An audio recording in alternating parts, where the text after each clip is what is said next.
మంచితనం వల్ల పొలిమేర దాటి అత్తారింటికి వచ్చి వెళ్ళినట్టు వెళ్తున్నారు.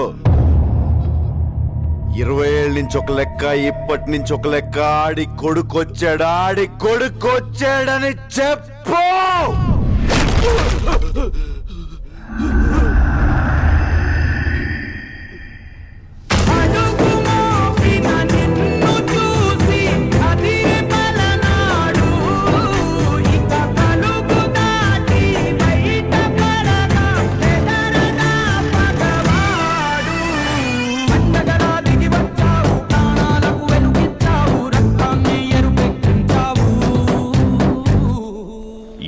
ఏళ్ల నుంచి మీ నాన్న మీదున్న గౌరవంతో తల దించుకొని బతుకుతున్నాం.